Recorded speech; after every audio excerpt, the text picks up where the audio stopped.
Sir sir आपने ये भी लिखा है शुरू में कि जनरल बाजवा साहब तो कंट्रोवर्शियल आर्मी चीफ थे, लेकिन ये मामला आज भी इसी तरह से मौजूद है, आज भी इसी तरह से मामला चल रहे हैं। देखिए, बिल्कुल सही बात है। देखा जाए तो ठीक है, हमने सिर्फ ये कहना कि सब भाजपाई सारे जो मसाइल की जिम्मेदार थे, मेरा ख्याल गलत होगा।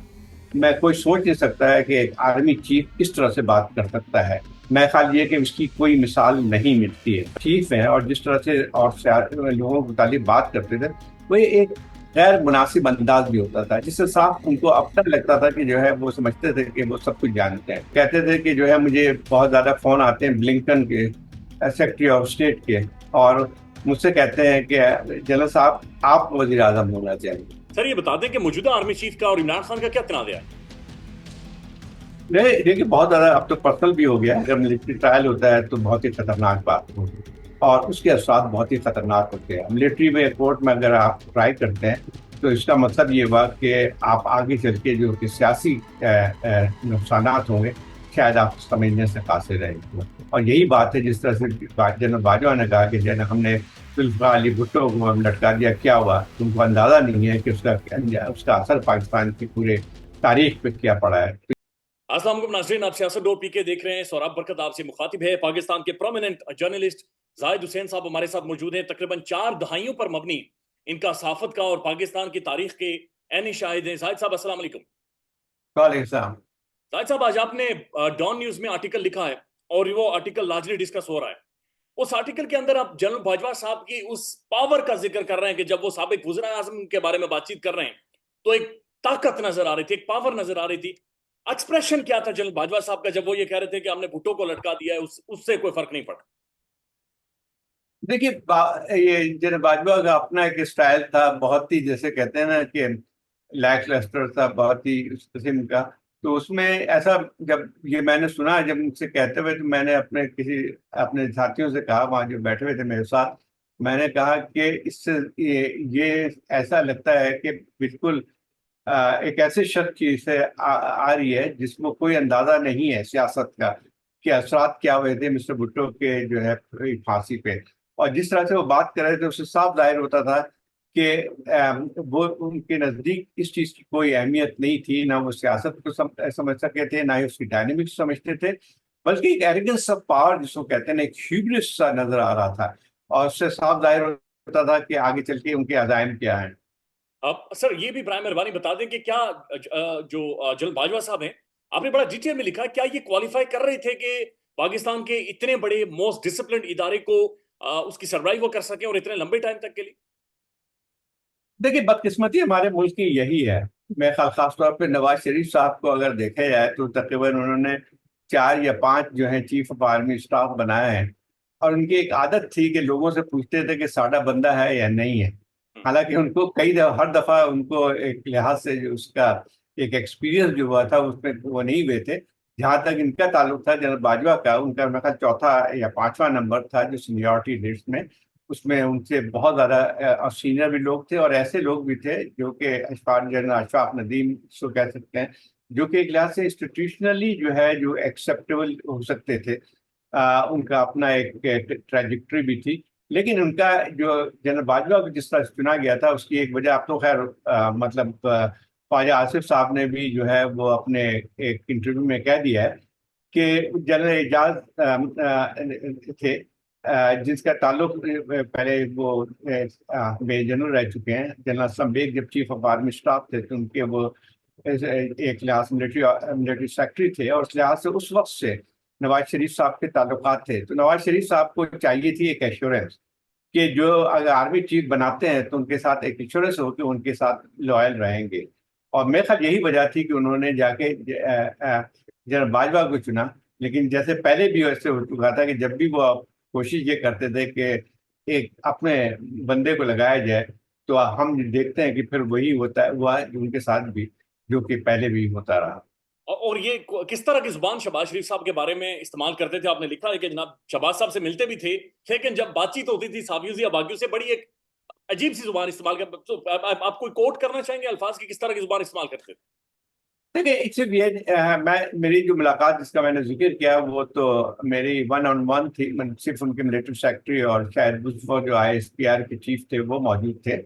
और बहुत लंबी चौड़ी 5.5 घंटे की थी।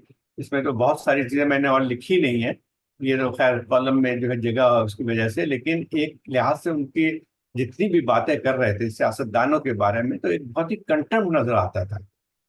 और न सिर्फ इनके बारे में जो बातें की थी, मैंने बहुत सारे पहले भी अपने कॉलम में जिक्र किया था कि किस तरह से जो है जब नवाज शरीफ साहब की हुकूमत खत्म हुई थी उनको वजीर आजम से और डिस्क्वालीफाई हुए थे, तो एक लाइन लगी रहती थी पीएमएलएन के उनके पास जाते थे जो कि वजीर आजम बनना चाहते थे।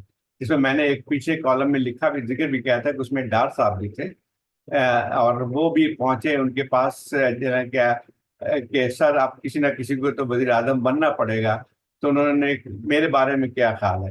तो उन्होंने कहा कि भाई कि एक तो पहली बात यह है कि आप अपनी आपकी पार्टी जो है जिन लोगों को चुनेगी वही बन सकता है, दूसरी बात है आप सेनेटर हैं, आप नहीं बन सकते हैं। तो डार साहब ने कहा कि जनरल साहब आप सब कुछ कर सकते हैं। तो एक लिहाज से खुद एक लगता था कि जो एक तरफ तो ठीक है उनका एक एरोगेंस ऑफ पावर थी, यकीन तौर पर मिलिट्री चीफ पाकिस्तान में अगर देखा जाए तो मोस्ट पावरफुल पर्सन है। और आज भी आप यही देख रहे हैं कि जब शहबाज शरीफ साहब अपने सिपह सालार के साथ होते हैं तो सिपह सालार की जो है 50 दफा नाम और मददसराई करते हैं। तो एक लिहाज से पूरा एक कल्चर हमारे यहाँ मौजूद है। तो उसी चीज का जो है उन्होंने जिक्र किया था कि जब उनसे शहबाज शरीफ साहब ने इससे पूछा कि भाई ये वो मनी लॉन्ड्रिंग का जो क्या किस्सा किया 25 बिलियन रुपीस का, तो उस पर उन्होंने कहा कि ये बच्चों से गलती हो गई थी कुछ।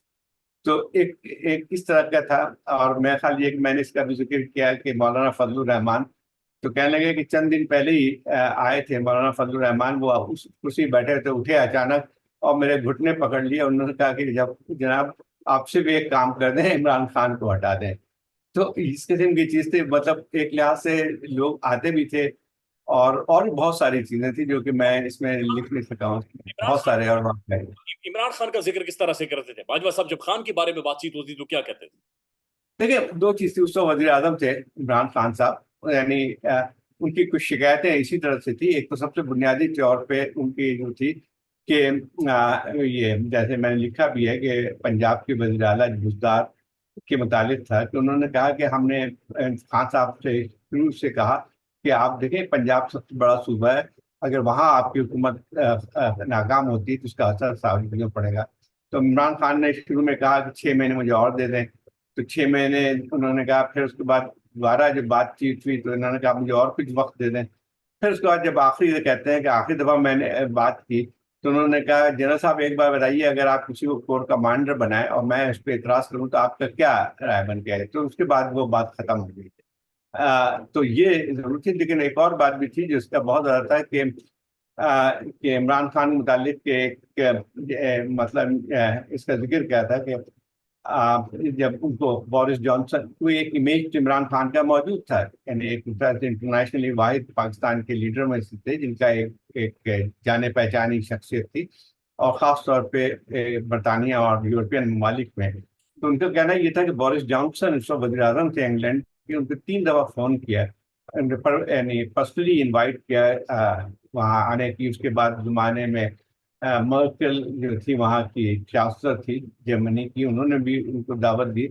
और उस वक्त पाकिस्तान को बहुत ज़रूरत थी, कश्मीर वगैरह का मसला चल रहा था कि कोई इंटरनेशनली पाकिस्तान को प्रोजेक्ट कर सके। तो उस पर इमरान खान साहब मतलब जाने के लिए तैयार नहीं थे। तो उसके बाद उन्होंने मतलब मुझसे मुस्कुरा के पूछा कि आपको पता है ना उसकी वजह क्या थी। तो मैं तो समझ गया, फिर उस पर बात खत्म हो गई।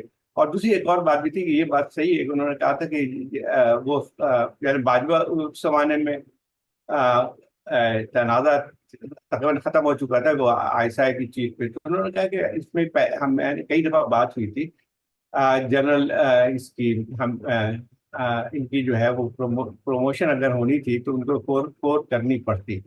तो खुद भी चाह रहे थे ये जनरल हमीद के जो है वो फैज हमीद के वो उनको कोर दी जाए, ताकि आगे चल के जो है जो भी अपॉइंटमेंट होती है आर्मी चीफ के रूम में उसका हो।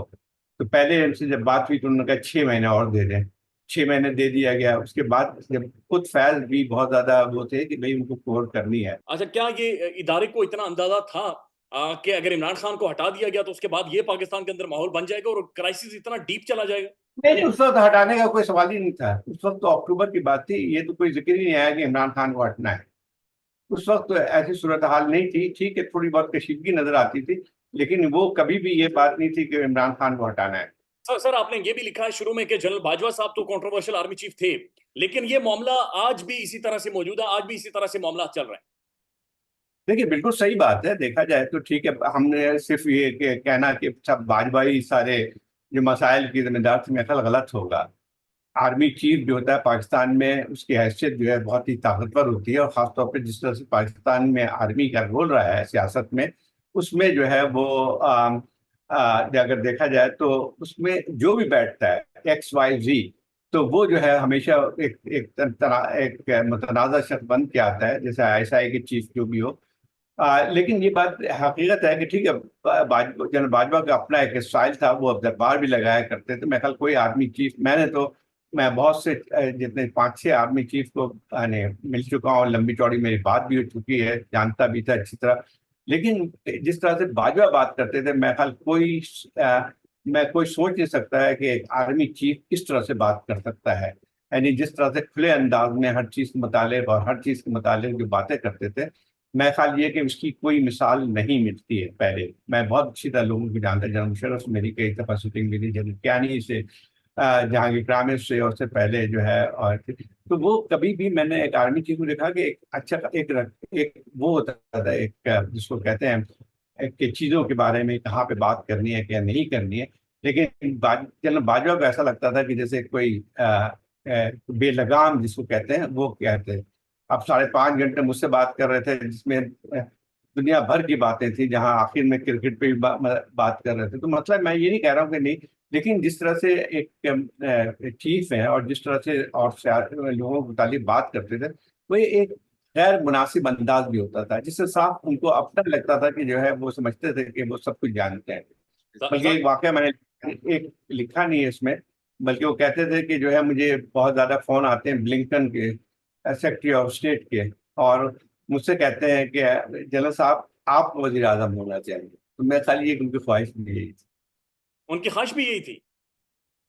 लगता यही है कि वो समझते थे कि वो उस मुल्क को चला सकते हैं, और वो उनका उस वक्त हालांकि एक हाइब्रिड रूल था, लेकिन उनका तासुर पूरा ये मिलता था कि वो हुकूमत चला रहे हैं।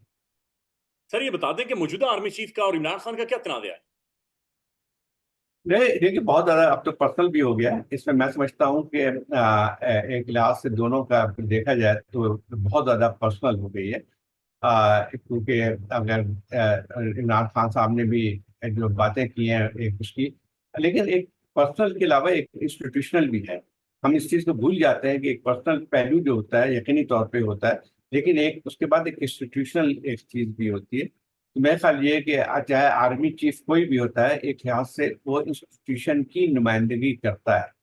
तो ठीक है, इस वक्त इमरान खान और मौजूदा चीफ की के एक लिहाज से पर्सनलाइज चीज़ हमें नजर आती है, लेकिन अभी देखा जाए तो एक हद तक इस वक्त की स्टैब्लिशमेंट भी चेंज होता रहता है लोगों के साथ भी। जिस तरह से कमांड चेंज होती है, जिस तरह से जो टॉप ब्रास में तब्दीली आती है, तो सोच भी तब्दील आती है, एक यकसा नहीं रहती है।